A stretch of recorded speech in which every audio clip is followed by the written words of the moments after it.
Nah, dalam konteks ini PKS yang lebih identik dengan kelompok Islam radikal dan intoleran yang akrab dengan kelompok FPI dan HTI memang dari sisi ideologis tidak mungkin bisa dipersatukan dan bisa berjuang bersama-sama karena memiliki visi, misi, serta tujuan politik yang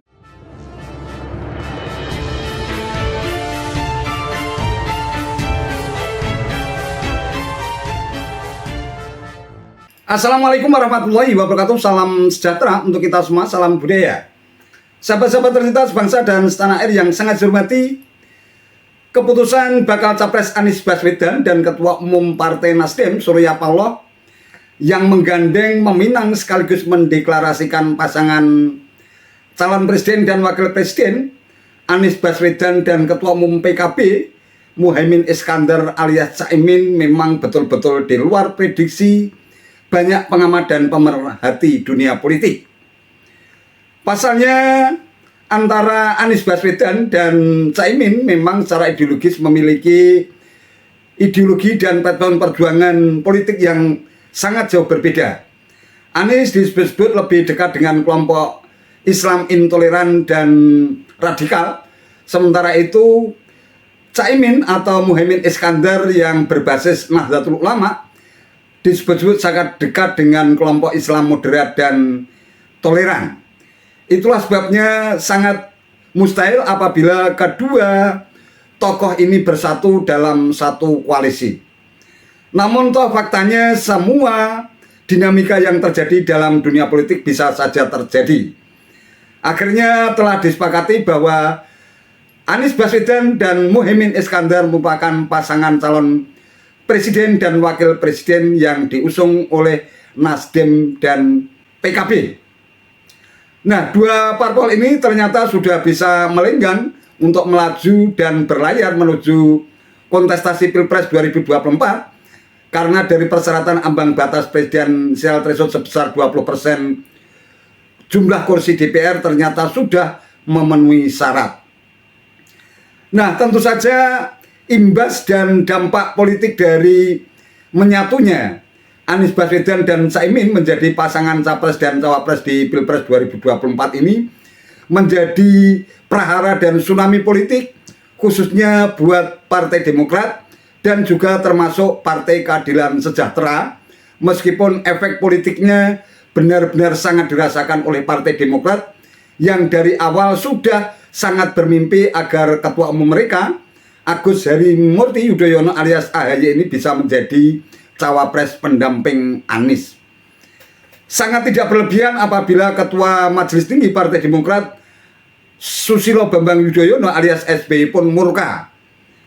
SBY menuding adanya pengkhianatan dan sungguh apa yang dilakukan oleh seorang Anies Baswedan benar-benar melebihi batas-batas etika dan nilai-nilai kepatutan.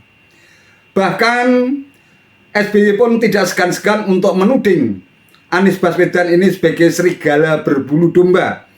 Di depan perilakunya baik, tetapi ketika berada di belakang ternyata berbuat kejam dan tega dengan meninggalkan AHY sebagai pasangan atau calon pasangannya. Nah, yang tidak kalah menarik adalah apa yang dialami oleh Partai Keadilan Sejahtera atau PKS. Ketua Bidang Politik Hukum dan HAM PKS Al-Muzamil Yusuf pun menyesalkan proses masuknya PKB ke dalam koalisi perubahan untuk persatuan atau KPP yang dinilai tidak berjalan mulus atau smooth. Kami sesungguhnya berharap ada prosedur yang bisa lebih bagus daripada situasi hari ini. Sesungguhnya koalisi tiga partai itu tak alami goncangan apa-apa ketika masuknya PKB dengan cara yang smooth. Bisa kita lakukan itu, tapi takdir yang terjadi tidak seperti itu. Oleh karena itu, menyesali apa yang terjadi, iya. Tapi kita tetap berusaha ke depan, tetap menata koalisi kita ini. Kata Al-Muzamil di DPP PKS Jakarta pada hari Sabtu 2 September 2023. PKS pun tetap berharap agar Partai Demokrat kembali menyatu ke koalisi perubahan untuk persatuan. Pernyataan PKS disampaikan terkait dengan deklarasi Anies Baswedan dan Ketua Umum PKB Muhaimin Iskandar alias Caimin sebagai pasangan calon presiden dan calon wakil presiden yang berlangsung di Hotel Majapahit Surabaya pada hari Sabtu 2 September 2023. PKS tetap menegaskan bahwa berdasarkan amanat Majelis Syuro PKS tetap mendukung Anies Baswedan. Partai Keadilan Sejahtera atau PKS menyatakan alasan mengenai ketidakhadirannya dalam deklarasi Anies Baswedan Muhaimin Iskandar sebagai bakal calon presiden dan bakal cawapres di Pilpres 2024 yang dilaksanakan di Surabaya, Jawa Timur. Dalam konferensi pers yang digelar di kantor DPP PKS di kawasan Pasar Minggu Sabtu sore, PKS menyatakan tetap mendukung Anies Baswedan sebagai calon presiden dan Muhaimin Iskandar sebagai calon wakil presiden karena sesuai dengan arahan Dewan Syuro. Pihaknya juga menyaksikan deklarasi pasangan Capres-Cawapres ini secara virtual di kantor DPP PKS. Namun, Wakil Ketua DPP PKS Al-Muzamil Yusuf menyayangkan soal masuknya PKB ke dalam koalisi karena menimbulkan friksi atau kegaduhan dalam koalisi. Ya, kami sesungguhnya berharap ya, ada prosedur yang bisa lebih bagus daripada situasi hari ini. Sesungguhnya koalisi 3 partai itu tidak akan mengalami goncangan apa-apa ketika masuknya PKB dengan cara yang smooth. Bisa kita lakukan itu. Sebelumnya duet antara Anies Baswedan dan Muhaimin Iskandar dibongkar oleh Partai Demokrat. Partai besutan SBY yang merasa dikhianati itu mencopot seluruh atribut Anies Baswedan di seluruh wilayah dan menyatakan keluar dari koalisi perubahan untuk persatuan.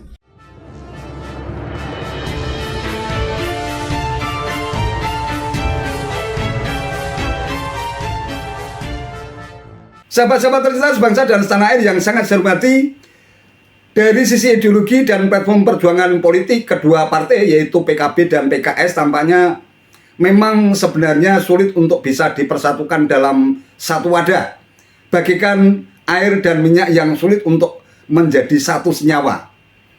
Namun dalam dunia politik semua bisa saja terjadi. Kawan bisa menjadi lawan, lawan pun bisa menjadi kawan. Yang abadi adalah kepentingan itu sendiri.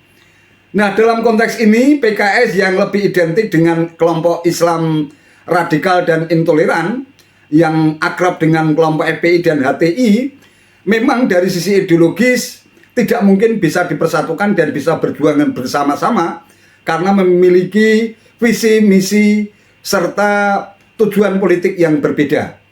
Namun toh realitas politik yang terjadi saat ini, Partai Keadilan Sejahtera atau PKS tampaknya terpaksa harus ikut menyatu dalam poros PKB dan Nasdem yang telah resmi mengangkat Anies Baswedan sebagai capres dan sekaligus Caimin sebagai bakal cawapres. Kalau dari amatan awam saya, sikap politik PKS yang tetap bertahan di dalam koalisi Nasdem dan PKB sebenarnya bukan motif politik semata, melainkan faktor kecintaan dari PKS ini terhadap Anies Baswedan.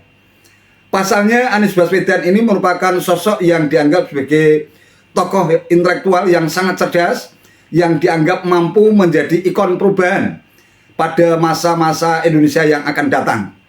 Kita lihat bagaimana rekam jejak PKS di dalam membela sosok Anies Baswedan ini sejak menjadi gubernur DKI Jakarta, yang terus bergandengan dengan kelompok-kelompok Islam garis keras, sehingga akhirnya Anies Baswedan pun bisa melenggang mulus menjadi orang nomor 1 di DKI Jakarta. Sikap kecintaan Partai Keadilan Sejahtera terhadap Anies Baswedan yang dalam tanda kutip cinta mati semacam itu tampaknya tidak akan pernah berubah.